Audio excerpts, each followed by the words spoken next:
If you're at that point in your playing where you're starting to work on faster songs that maybe have busier kick drum patterns, but you're finding yourself frustrated and feeling like a total amateur because of how slow and clunky your right foot is on the bass drum, then this lesson is definitely for you today. Follow these 3 simple kick pedal adjustment steps, 2 of which will give you literally instant results, so that you are playing faster and with less effort. You can do this.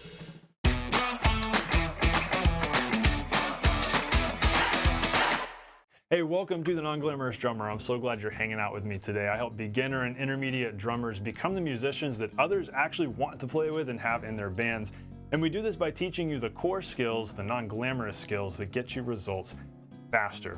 And hey, how would you like to be able to play anything you hear in your head? How would you like to be able to translate the ideas you hear up here onto the kit? That means you've got to have full command and control over the drum set, right? Which seems like a pretty complex skill, but the thing is, it is totally achievable and you can do it. That means you've just got to build some coordination, and you can build coordination step by step and get a lot of results in 30 days. So I want you to grab my free special gift for you, 30 days to 4-way rock coordination for the beginner drummer. This is a PDF e-guide that just lays out day 1, practice this, day 2, practice this, so that you are learning one new groove every day, building 4-way independence step by step. This is so cool because you'll know exactly what to practice. You'll be able to play syncopated patterns and improvise your own grooves and patterns, and you'll get some left foot autopilot, like automatic autopilot timekeeping going on over here, which is really cool. So lots of good stuff, a lot of huge benefits to working on your coordination. This guide makes it so easy. Best of all, it's free. Go grab it in the description. All right, let's get on with today's lesson. This is going to be a lot of fun because these first 2 points really are instant things that will instantly give you results. Our third thing we're talking about, our third step, could potentially be instant. We'll see, it's different for everybody, but these first 2 things will definitely give you some instant results. Step 1 here, your fastest way to more speed, adjust your pedal to one of these 2 angles. Now, this is pretty interesting because generally what I've always told students, get your bass drum pedal angle adjusted to 45 degrees. So that just means diagonal. A perfect diagonal angle. See, most drummers don't actually have enough beater angle, and that's the real problem, the real struggle they run into, and so that's why I give the 45-degree angle guiding point, because I've seen so many students' pedals where at rest, they're about right here. I've seen even worse than that before too, but generally like right around here is where a lot of beginner drummers have their pedal rather than the 45-degree angle here. And the problem with that, you would think that if the beater has less distance to travel, you would be able to play faster, right? Because in theory, you're going to get from right here to here quicker. But it's not necessarily the case because your volume is going to suffer a lot as a result. Think about it with your sticks. So if you're playing, if I tell you, all right, you can play on your practice pad right here. I need you to play super loudly and really fast, so fast and loud, but you can only have a 3-inch stick height. It's going to get ridiculous really fast, right? It makes no sense. You can't play loud and fast with a low stick height. So isn't the same thing going to be true on the bass drum? It might serve you short term trying to, get some quick little doubles in there. You might be able to get some of that going on with not much beater angle, but they're going to be weak, they're going to be wimpy, they're not going to sound strong and consistent. Just like if you're trying to play something that's loud and fast with a low stick height. It's not going to sound clean. It's not going to sound precise. You're going to run into all sorts of weird issues down here. So take my word for it. To go test this out for yourself. If your pedal's adjusted here, okay, compare how it feels there with a 45-degree angle. You're going to find you get a much cleaner sound, and ultimately you're going to get more speed if you have that angle. Now, I told you 2 potential angles. That's where this gets really interesting, because if you have your beater adjusted to exactly 45 degrees. With most pedals, that is a really good spot to be at because it gives you the ability to play loud and have a lot of power and strength in your playing. You see how when I get going here, the beater is almost coming back and hitting my foot. Now, not quite, because I'm keeping my foot in contact with the foot plate, so it's never going to hit my foot, but it's going to get close. So we want that full motion. That full motion from the beater helps us play steadily and in time without having to work as hard. That's huge. That's a big plus. It's just like having a good fulcrum and a good grip up here. It means your stick will move in a consistent manner that means better time and better dynamics. We want the same thing from our kick drum. So having more range of motion, whether playing softly or loudly, really helps us out. I'm going to link an additional lesson where we talk about the beater bob test, where you can really work this specifically. We're not going to get into all the details of it today. I'll link that lesson below. But the whole point is we want to be precise and fluid in our kick drum playing, and this helps us do that. This angle helps us get there. Now, here's the catch. Sometimes you actually want to have an angle slightly further. What's interesting is if you have an angle a little bit further than 45 degrees, it gives you actually more power and speed potential. You can actually play louder because it's just like allowing more stick height. If we're going to play even louder, well, let's allow a little bit more stick height. We can do the same thing down here. A little bit more beater angle means a little bit more power, a little bit more volume, but it's potentially at the expense of our soft playing. Because if we have a lot of beater angle where at rest it's back here, then it means when we're playing softly, it's actually going to be harder to maintain control here because we're really having to push against the spring tension and the beater's slowing down right before it hits the head. So tell me if that makes sense. Or maybe not tell me, but think through like, okay, Stephen, does this make sense? Am I getting this? Think about those two things. So if you've got too much beater angle, the beater is slowing down. It's encountering resistance before it hits the head.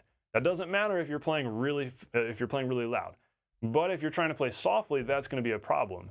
So when you're playing softly a lot, you want to have no more than a 45-degree angle. Go right here at 45 to optimize for pretty much all volumes. But if you want to be really fast and powerful, go a little bit past that. That's my advice to you. Test it out. Every pedal is a little bit different. You might find a different sweet spot. But with a couple of my pedals, I've tested this out and found that right here at 45 works for most of what I play because it gives me the ability to play softly with some control. If I go a little further, it still feels great, but not so much when I'm trying to play softly and not just miss a note. Because when you're playing softly, if you're trying to play really softly, you might just miss a note because the beater doesn't quite make it to the head. And so you want to make sure that doesn't happen. So that's key, and that's a quick thing you can do. So play around with that beater angle, get that optimized because that's going to help you out a lot. If you've been playing with not enough beater angle, this is going to be game changing. So go do that. Now, step number 2. Hack your kick drum's lack of rebound with this sneaky pedal adjustment. Now, this is nothing revolutionary here. I mean, it might be revolutionary for you. This is nothing new. This is nothing crazy that I've just invented. But I call it sneaky because we don't think about this thing. And there are a couple of caveats we want to be aware of regarding this thing. And so it's kind of sneaky in a few different ways. So a big issue is that a lot of drummers do not have enough spring tension on their pedal. And so their pedal actually feels kind of floppy and slow. A way to check this is if you pull your beater back like this and then just let it go. How quickly does it move? I've had students do this and I see their pedal go boom, like just move. It's almost like in slow motion because their pedal is just so heavy and maybe it hasn't been oiled and there's just not enough spring tension, and so it's just super slow moving. And that's when I realize, okay, their pedal is working against them here. Make sure that when you do this, there's a little bit of, there's some life here. There's some energy from the pedal. It doesn't have to look just like mine, but it needs to bob like this and bob for a few seconds and not just stop quickly and not move so slowly that you know, okay, something's up here. Think about it this way. Your spring tension is your rebound because without the spring tension, there's almost no rebound. There's a tiny bit of rebound from your bass drum head, depending on how it's tuned, but there's virtually no rebound. Your spring tension is your rebound. Now, any of you who have, if you've looked up like ways to train your feet for more speed, especially if you've gotten into double bass or metal drumming, probably not the case. You probably wouldn't be following this channel if you were a metalhead. I know some of you are interested in that though. Nothing wrong with that. Maybe you've dug into some guys like Jojo Mayer or Thomas Ling they've got the crazy foot speed, and a lot of guys like that will teach, okay, take the spring off your pedal, like take the spring off and practice playing quickly. That way you're forced to really build up foot strength. It's the same concept as practicing doubles on your leg. Where there's no rebound, I'm having to use fingers and I'm having to manually create the rebound. So taking the spring off forces you to have to manually create the rebound there, which is kind of interesting. So that's a valid way to train your foot, but that's nothing that I would recommend for a beginner. I don't know where you're at in your playing, but right now, if you're wanting to just get a better sound and be able to play the things you want to play, and you're not trying to develop insane foot speed just yet, use the spring to your advantage. Give yourself a little bit more spring tension than you think you need. Now, the catch with increasing spring tension, it's kind of like if you were bowling and maybe you've been used to using like an 8-pound bowling ball, but you see the guy next to you, the guy on the lane over, he's got a 16-pound bowling ball and he's hurling it down the lane and is just wiping all the pins out. Well, you could upgrade to that 16-pound bowling ball if you've got the strength and the precision to wield the 16-pound bowling ball. If not, then you're probably gonna run into some problems because you're gonna go into the gutter because you're not gonna be precise enough when you throw it. But if you do have the strength to wield the 16-pound bowling ball, you're more likely to get a strike because you've got so much momentum just smashing into those pins versus if it were like a little kid's bowling ball that weighs nothing and it gets really slow and it knocks over a couple of pins. So it's kind of the same concept down here. Stick with me, stick with my analogies. If you don't have a lot of foot strength yet, you might have a hard time with increasing spring tension because it's gonna make the pedal feel a little bit harder. Like it's gonna require more strength to play loudly if there's more spring tension, right? It makes sense, doesn't it? And so you're gonna need to give it some time, give your leg and your foot some time to build up that strength to compensate for the increased spring tension. So it's one of those things where the more you play, the more foot strength you build up, the more you can tighten that spring tension. And so your foot strength increases, spring tension tightens, and all together your pedal is getting faster and faster. Those two elements work together, foot strength and spring tension. So that's why I call this a sneaky adjustment. Sneaky, number one, because we don't think about messing with spring tension much. We kind of just leave it at the factory default. Sneaky, number two, because it might not necessarily help right off the bat. You might not feel like it's helping because it's so difficult to play well because you've tightened it up. And the other thing to think about, just like with angle a minute ago, if you're playing mostly quiet stuff, you don't want to have a ton of spring tension because, again, when your foot is at rest on the pedal, you can see where my beater ends up. When my foot's at rest, so I'm playing heel down, this is where my foot's at. That's where the beater lives. Take my foot off, it's back to there. So it's basically like halfway between its resting position and hitting the head when I have my foot just at rest on it. Now, if you've got too much spring tension and you're trying to play softly, that means you're gonna have a hard time keeping the beater up here, controlled close to the head, versus if there's less spring tension, then you encounter less of that tension as you approach the head. So for louder, faster playing, you wanna have more tension, but if you're trying to play softly, that's where you'd wanna actually go with less spring tension.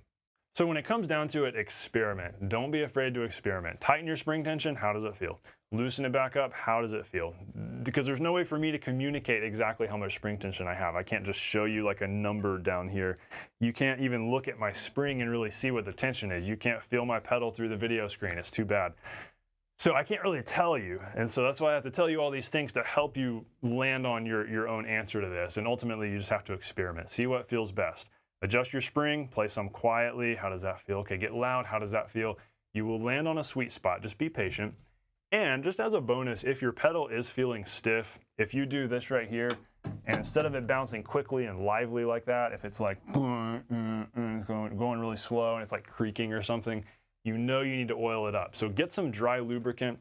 You could use some sort of graphite, or you could just use like, I forget what the brand is. There's a type of dry lubricant I've always just gotten at Home Depot. You can order it on Amazon that you can just spray on there. It looks like powdered sugar once you spray it on there because it sprays on like a liquid, dries quickly. It works really well because it goes really well on metal and smoothens out all these joints so that your pedal, even if it's an old pedal, it's gonna move much more quickly and smoothly without squeaking once you do that. Don't do WD-40 unless you're trying to break down rust. That's what WD-40 is for, and it's messy. Dry lubricant doesn't make a mess. That's a really good solution for a bass drum pedal. So at this point, we've covered our two big, what I would call instantaneous adjustments. If you make that beater angle adjustment, you increase your spring tension, you're automatically gonna be more capable of power on your pedal. So those are instant results. It might take you a second to get used to the new feel of your pedal, but that's very, very instantaneous. Now this third thing, this is really important. None of this is any good if you fail to do this one thing. And that one thing is place your foot in the ideal position on the foot plate. Now this could still potentially be instant. You might readjust where your foot is on the foot plate and realize, wow, that's so much better. Well, that took 10 seconds. That's possible, but also it might take a little bit of time just to get used to it and rebuild the habit of placing your foot on a certain spot. But I'm gonna give you some tips for doing this and help you out here. What's interesting, I see this with a lot of beginner drummers. The tendency is to have your foot too far up the foot plate.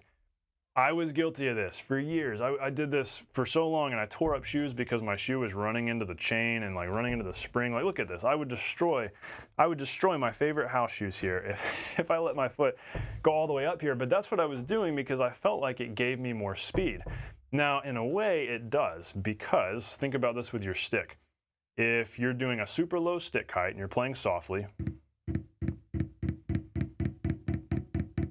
I can just do like that and play all these quick back-to-back doubles. Effortless, right? All I'm doing is gripping firmly and pressing down. And that's kind of the way it is down here on the kick. We can just go like that, bloop, bloop, bloop. But how useful is that? That doesn't actually sound that good. It's kind of an amateur, like, oh, look at how fast I can play. So it's only so good in an actual, practical musical context. What we really need to be able to do is play two strong, fast notes that are even and consistent in volume. How do we do that?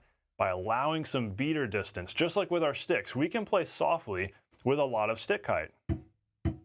We can play loudly with a lot of stick height, right? Same thing's true down here. With a lot of beater motion, we can still play softly. And so we've got to use that beater motion to our advantage. And how can we get more beater motion? By sliding our foot further back. So we can adjust for more angle here. That's why we did that first, because that's so important. But in order to fully take advantage of that, we have to slide our foot further back. I recommend having at least 2 inches, if not 3. This might be almost 4, like 3 inches between the tip of your shoe or maybe your big toe and the chain. And this applies to heel up or heel down, doesn't matter. Now, if you're heel down and if you're about an 11.5 shoe size, that's what I am, then that means your heel is probably gonna land right on the heel plate, which is nice because for me, that's a good gauge of, okay, is my foot where I want it to be? Yes, because my heel feels the heel plate, even through my shoe. So I know, okay, I'm where I wanna be. And if I'm playing loudly, I definitely wanna be right here. And if I'm playing softly, I still wanna be right here.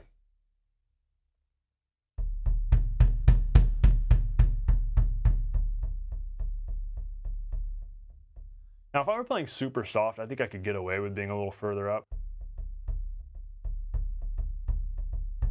How many times do I need to play something like that?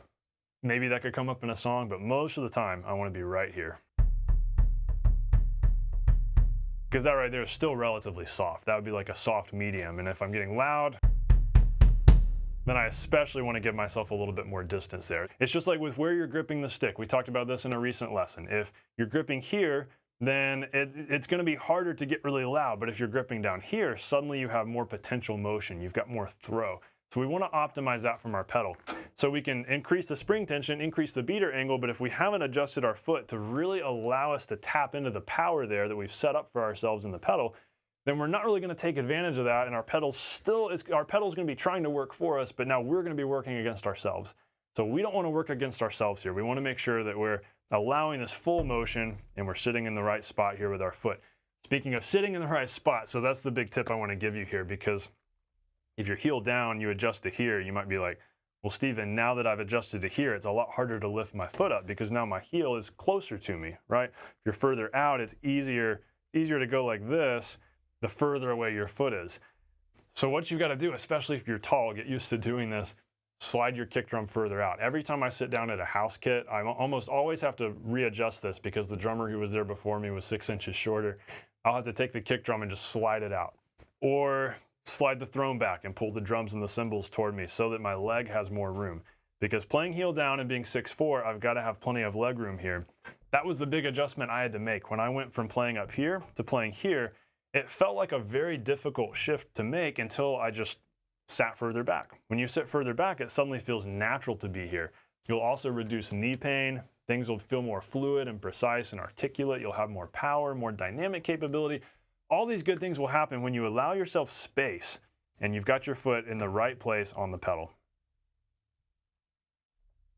Now, you'll also find if you look up guys like Jojo Mayer or Thomas Ling, we were talking about them with the method of taking the spring off your pedal. You'll notice that they play back here. A lot of really fast drummers that are just the foot speed masters, they play with their foot way back here. And so the more you can get used to playing back here, and as you build that strength, you're going to be able to get a lot of power back here. So just like as you increase your beater angle and your spring tension, you've got to have a little bit more strength to wield that, but it'll catch up. If you slide your foot further back, yes, you've got to build some more strength, but if we're thinking long term, this is what's going to get you to the speed. That's what's going to get you to the articulation and that smooth, nice, clean rock kick playing that's going to help you play busier kick patterns. Because that's where we're getting at here. I want you to be able to go from the slow, clunky right foot that just doesn't want to, that's running into trouble whenever a busy kick drum pattern comes up, to the ability to just effortlessly play whatever song comes your way and be able to play busier kick drum patterns without worrying about it. When you've got everything optimized down here, then you're in good shape and you don't have to worry about that. So you can do this, take action on this, go make those adjustments. This will take you from clunky foot to being able to smoothly execute whatever you want to execute. Just be patient with it, give yourself time to adjust to the new position, the new feel of the pedal, but you can do it, you'll get there. So question for you as we wrap up, tell me in the comments, what adjustment do you need to make right now in order to get better results from your pedal? You just need to tighten up your spring tension just a little bit. Maybe you just need to oil up your pedal. Maybe you need to increase your beater angle. Maybe you need to adjust the way you sit. Maybe you're tall and you're sitting too close. Just think through, what is the #1 thing I could change right now that's gonna make everything easier? Tell me what that is in the comments. Let's talk about it. And before you go, be sure to grab that 30 days to 4-way coordination for the beginner drummer guide. Learn one new groove every day, building 4-way coordination step by step. You'll be amazed at where you can get with this in 30 days. That's my free gift to you. Go grab it in the description. As always, know that you can do this. Stay non-glamorous. I'll see you on the next lesson.